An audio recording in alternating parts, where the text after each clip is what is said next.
शुक्लां ब्रह्म विचारसार परमामाद्यां जगद्व्यापिनीं वीणा पुस्तकधारिणीम् अभयदां जाड्यान्धकारापहां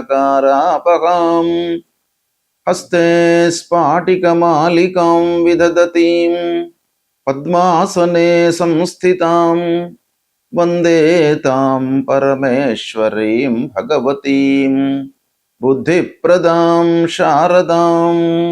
श्री महागणाधिपतये नमः। श्री महासरस्वत्यै नमः। శ్రీ గురుభ్యో నమః. రవి గోచారము, రవి యొక్క సంచారం మూలకంగా జాతకులకు ఎలాంటి ఫలితాలు ఉంటాయి అనేటువంటి విషయాన్ని మనం చూసినట్టయితే, రవి సంచారానికి అత్యంత ప్రాధాన్యత ఉంది. సూర్యుడు గ్రహరాజు కనుక ఆ సూర్యుడి చుట్టే మిగతా గ్రహాలన్నీ కూడాను తమ తమ కక్షల లోపల తిరుగుతూ ఉంటాయి.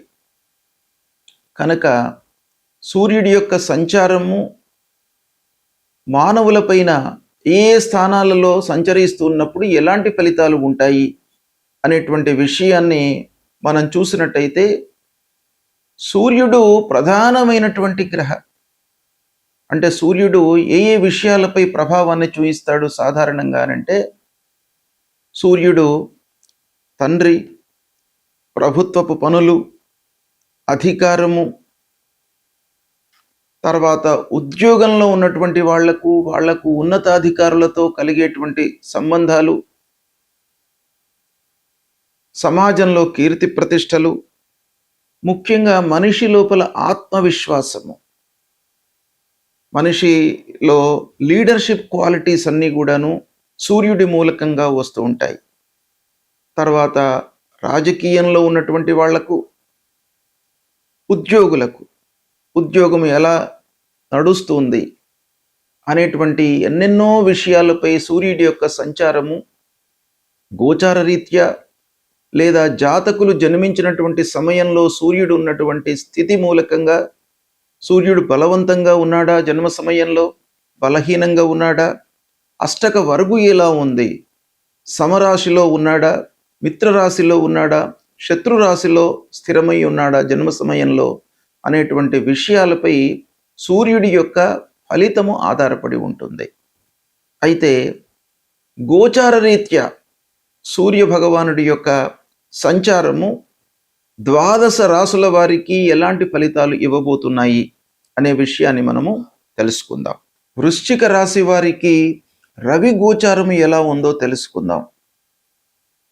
అంటే 15 జూన్ 2026 నుండి 16 జూలై 2026 మధ్యకాలంలో సూర్యుడు మిథున రాశిలో సంచరిస్తున్నాడు. మిథున రాశి అంటే బుధుని క్షేత్రంలో సంచరిస్తున్నాడు సూర్య భగవానుడు. వృశ్చిక రాశి వారికి ఎలా ఉంటుంది అనే విషయం మనం చూసినట్టయితే, వృశ్చిక రాశి నుండి మిథున రాశి అష్టమ స్థానం అవుతుంది. అంటే 8వ స్థానంలో సంచరిస్తున్నాడు. 8వ స్థానము దుస్థానము, ప్రతికూల ఫలితాలను ఇచ్చేటువంటి స్థానంలో సూర్యుడు సంచరిస్తున్నాడు. సరే, సూర్యుడు తర్వాత వృశ్చిక రాశి అధిపతి కుజుడు. రవి కుజులకు ఎలాంటి సంబంధం ఉంది అనే విషయము చూసినట్టయితే మిత్రత్వం. అంటే రవి కుజులకు మిత్రత్వం ఉంది. తర్వాత సూర్యుడు బుధుని క్షేత్రంలో సంచరిస్తున్నాడు, అది కూడాను మిత్రత్వాన్ని మనకు సూచిస్తుంది. కనుక రవి, కుజుడు, బుధుడు ఈ 3 గ్రహాల యొక్క ఇన్వాల్వ్మెంట్ ఉంది ఈ గోచారం లోపల. కాబట్టి ఈ 3 గ్రహాలకు మిత్రత్వం ఉంది. అష్టమ స్థానము దుస్థానంలో సంచరిస్తున్నప్పటికీ ఈ గ్రహాల మధ్యన మిత్రత్వం ఉంది గనక ఆ దుష్ఫలితాలు కొంతవరకు తగ్గే అవకాశం ఉంది. ఒక పక్కన వృశ్చిక రాశి వారికి గురువు మంచి స్థానంలోకి వచ్చాడు, భాగ్యస్థానంలోకి వచ్చాడు. దాని ప్రభావం కూడాను ఇండైరెక్ట్గా ఉంటుంది. అయితే ఈ అష్టమ స్థానంలో ఈ ఒక్క నెల రోజులు అష్టమ స్థానంలో ఉంటున్నాడు. 15 జూన్ నుండి 16 జూలై ఈ మధ్యకాలంలో ఏ విషయాలపై ప్రభావాన్ని చూయిస్తాడు అనేది చూసినట్టయితే ముఖ్యంగా అష్టమ స్థానము ఆటంకాలు, అనుకోని సంఘటనలు, మనము అనుకున్న దానికి విభిన్నంగా ఫలితాలు ఉండడము, తర్వాత రహస్యంగా మనకు కొన్ని ఇబ్బందులు జరగడం, అంటే మనకు గిట్టని వాళ్ళ మూలకంగా మనము ఊహించం, వాళ్ళ మూలకంగా మనకు అనర్థం జరుగుతుంది అనే విషయం మనము ఊహించం, కానీ జరిగే అవకాశాలు ఉంటాయి. అనుకోని మార్పులకు ఆస్కారం ఉంటుంది. ఇలాంటి ఫలితాలు అష్టమ స్థానంలో సూర్యుడు సంచరించడం మూలకంగా కలుగుతాయి. అయితే ఈ మిత్రత్వము, ఈ గ్రహాలు అధిపతులను కూడాను మనం దృష్టిలో పెట్టుకున్నట్టయితే ఓవరాల్గా ఫలితాలు ఎలా ఉంటాయి అనే విషయాన్ని మనం ఒకమారు చూద్దాం. పనుల లోపల ఆలస్యం జరుగుతుంది.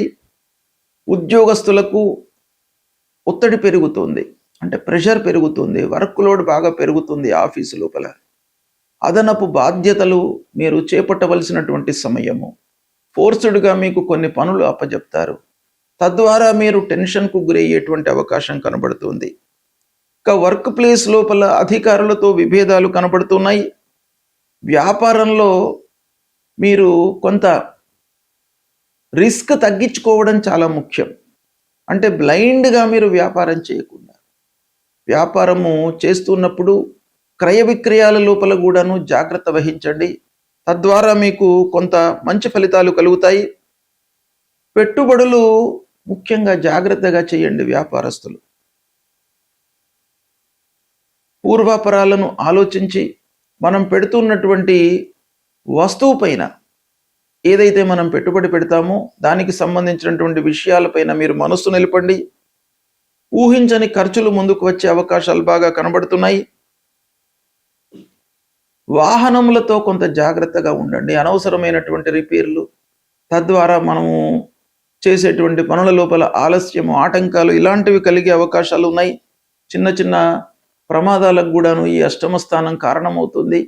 అయితే భాగ్యస్థానంలో గురువు ఉన్నాడు గనక ఈ ఒక్క నెల మీరు కొంత జాగ్రత్తలు తీసుకున్నట్టయితే మిగతా రోజుల లోపల గురువు యొక్క ప్రభావం మూలకంగా ఈ సూర్యుడి యొక్క సంచార ప్రభావం కొంచెం తగ్గే అవకాశాలు ఉంటాయి. ఇకపోతే కుటుంబ పెద్దల యొక్క ఆరోగ్యంపై శ్రద్ధ చూపండి. భార్యాభర్తలు ఓపికతో ఉండడానికై ప్రయత్నాలు చేయండి. కుటుంబం లోపల పిల్లలు, కుటుంబ పెద్దల యొక్క సహాయ సహకారాలు మట్టుకు అందుతాయి. మిత్రుల యొక్క సహాయ సహకారాలు ఉంటాయి. మానసికంగా మట్టుకు కొంత ఒత్తిడి కనబడుతుంది. విద్యార్థులు చదువు విషయమై బాగా శ్రద్ధ చూపాలి, శ్రమించాలి. మీరు అశ్రద్ధ వహించినట్టయితే మీరు అనుకున్న ఫలితాలు రావు. ఈ గ్రహస్థితి మూలకంగా సూర్యుడు మిత్రక్షేత్రంలో సంచరిస్తున్నాడు కనుక మీరు కష్టపడితే ఫలితం మీకు అనుకూలిస్తుంది.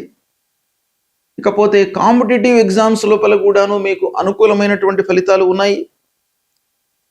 ముఖ్యంగా మీరు చేయవలసినటువంటి కర్తవ్యం ఏంటంటే, వృశ్చిక రాశి వాళ్ళు ఈ 15 జూన్ నుండి 16 జూలై మధ్యకాలంలో తొందరపడకుండా నిర్ణయాలు తీసుకోండి.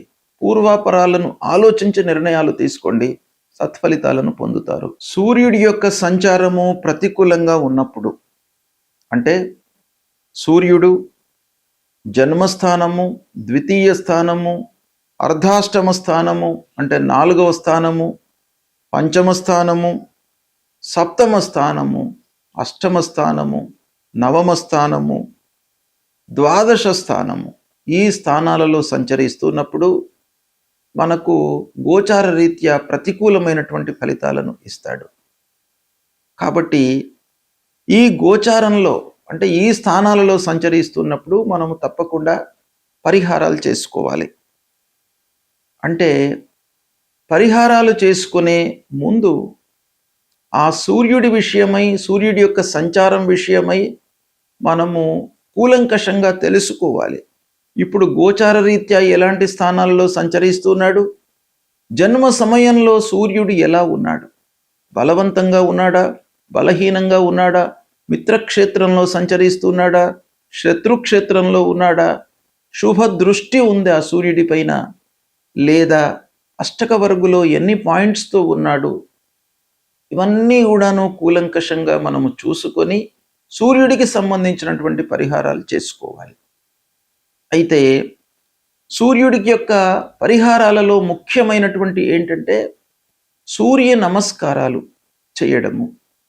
ఉదయాన్నే లేచి సూర్యుడికి 12 సార్లు నమస్కారాలు చేసుకోవడము, సూర్య భగవానుడికి అర్ఘ్యప్రదానం చేయడము.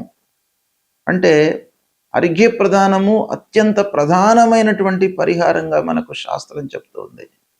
కాబట్టి అర్ఘ్యప్రదానం అంటే నీళ్లు వదిలిపెట్టడము సూర్య భగవానుడికి. అది మీరు చేసినట్టయితే చాలా సత్ఫలితాలు కలుగుతాయి. అంటే మీరు ఏం చేయాలి? అర్ఘ్యప్రదానం చేస్తున్నటువంటి సమయంలో ప్రతిరోజు కూడాను సూర్యోదయ సమయంలో ఒక రాగి పాత్రలో నీళ్లు తీసుకొని అందులో ఎర్రటి పువ్వులు లేదా అక్షతలు వేసి తూర్పు వైపుకు నిలబడి, అంటే తూర్పు దిశలో మన ముఖాన్ని ఉంచి అటువైపు నిలబడి, అంటే సూర్యోదయం అటువైపు నుంచి అవుతుంది గనక సూర్యుడికి ఎదురుగా మనం నిలబడి అర్ఘ్యప్రదానం ఇవ్వండి. తద్వారా మీకు ఆ సూర్య భగవానుడి యొక్క అనుకూలత కలుగుతుంది. ఇది చాలా ప్రధానమైనటువంటి పరిహారము. రెండవది, ఆదిత్య హృదయము పారాయణం చేసుకోండి. మూడవది, సూర్యుడికి సంబంధించినటువంటి మూల మంత్రం జపా కుసుమ సంకాశం కాశ్యపేయం మహద్యుతిం తమోరిం సర్వపాపఘ్నం ప్రణతోస్మి దివాకరం అనేటువంటి ఈ మూల మంత్రాన్ని ప్రతినిత్యం కూడాను చదువుకోండి. సూర్యుడికి సంబంధించినటువంటి గాయత్రి జపము మనకు శాస్త్రంలో చెప్పబడి ఉంది. అది కూడాను మీరు ప్రతిరోజు చదువుకున్నట్టయితే సూర్య భగవానుడి యొక్క అనుకూలత ఉంటుంది. సూర్యుడు ఆరోగ్యాన్ని ప్రసాదించేటువంటి గ్రహము కాబట్టి మీరు ఈ సంచారంతో నిమిత్తం లేకుండా ప్రతిరోజు కూడాను సూర్య భగవానుడికి నమస్కారం చేసుకోండి. ఆదిత్య హృదయం చదవండి, పారాయణం చేయండి, సూర్య గాయత్రి జపించండి. మీకు ఆరోగ్యము ప్రధానంగా సూర్యుడు ఇస్తాడు. ఆరోగ్యమే ప్రధానం కాబట్టి ఆరోగ్య సమస్యలు లేకుండా ఉన్నట్టయితే జీవితంలో మనకు కలిగేటువంటి ఫలితాలను అనుభవించడానికి మనకు ఆస్కారం ఉంటుంది. కాబట్టి సూర్యుడిని మీరు ప్రతినిత్యం కూడాను కొలవండి, అనుగ్రహాన్ని పొందండి. శుభం.